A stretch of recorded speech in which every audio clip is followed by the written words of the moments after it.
Sebulan telah berlalu, sejak peristiwa tragedi Kanjuruhan Malang terjadi pada Sabtu tanggal 1 Oktober tahun 2022. Jumlah korban hingga sekarang sudah mencapai 135 orang. Sumber data dari penanganan korban tragedi Kanjuruhan, saat ini masih ada 87 korban yang masih dirawat di Rumah Sakit Kota Malang.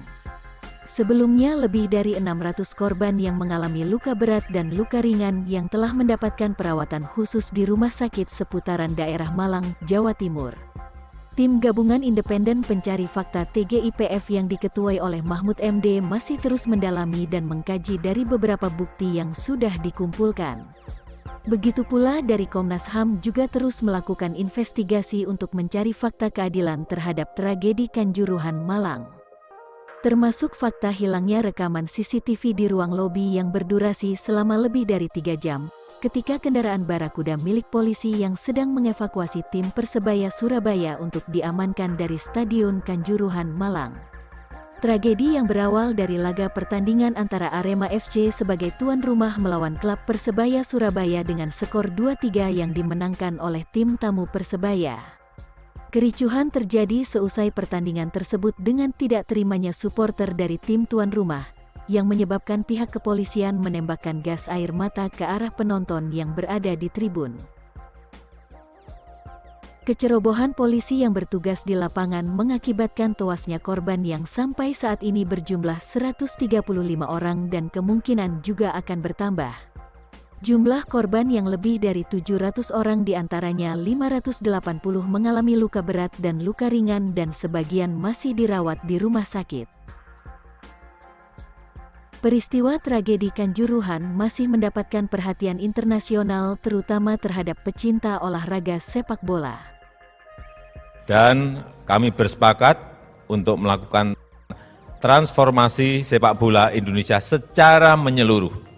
Memastikan semua aspek pertandingan berjalan sesuai dengan standar keamanan yang ditetapkan oleh FIFA.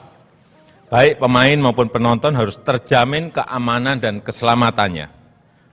Untuk itu kita sepakat mengkaji kembali kelayakan stadion dan juga menerapkan teknologi untuk membantu mitigasi aneka potensi yang membahayakan penonton maupun pemain. Pemerintah juga memberikan perhatian khusus atas tragedi Kanjuruhan agar kejadian serupa tidak terulang lagi. Pemerintah akan mengkaji secara menyeluruh dari semua aspek dan terus memperbaiki manajemen demi kenyamaan penonton, pemain, serta pengurus-pengurusnya. Menjamin keamanan dan keselamatan pemain dan penonton sesuai dengan standar FIFA. Dalam pidatonya Presiden Jokowi juga berencana akan merubuhkan dan membangun ulang Stadion Kanjuruhan Malang sesuai dengan standar FIFA.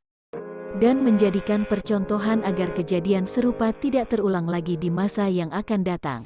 Kita peruntuhkan dan kita bangun lagi sesuai dengan standar FIFA sebagai sebuah contoh standar stadion dengan fasilitas yang baik, menjamin keselamatan penonton maupun yang pemain, dan juga untuk supporter. Saya rasa itu. 6 tersangka yang sebelumnya telah ditetapkan oleh pihak Polri diantaranya Direktur Utama PT Liga Indonesia Baru Ahmad Hadian Lukita, Ketua Panitia Pelaksana Arema Malang Abdul Haris dan Security Steward Suko Sutrisno. Sedangkan dari pihak aparat yang dijadikan tersangka yaitu Kabak Operasi Polres Malang Kompol Wahyu Setio Pranoto, Kasat Samapta Polres Malang AKP Bambang Sidik Ahmad, dan Komandan Kompi Brimob Polda Jawa Timur AKP Hasdarman.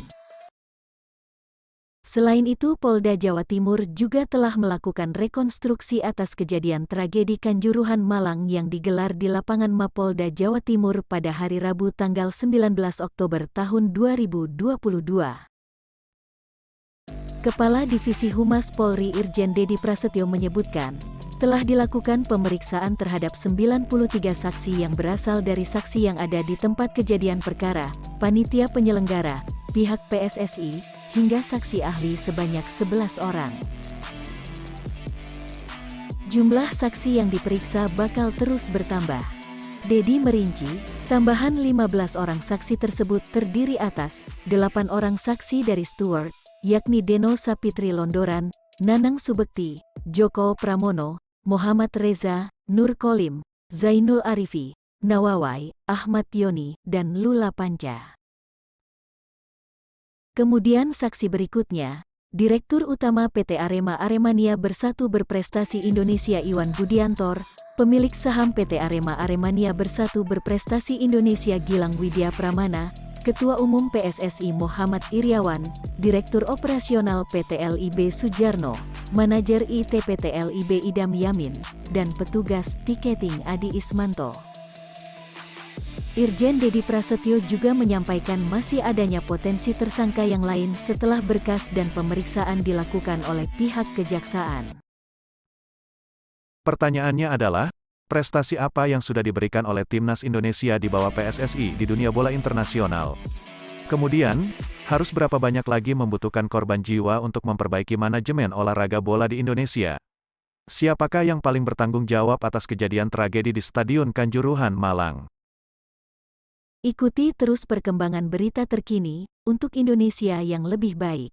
Jangan lupa subscribe, like, komen dan bunyikan lonceng untuk mendapatkan berita-berita terupdate dan terpercaya.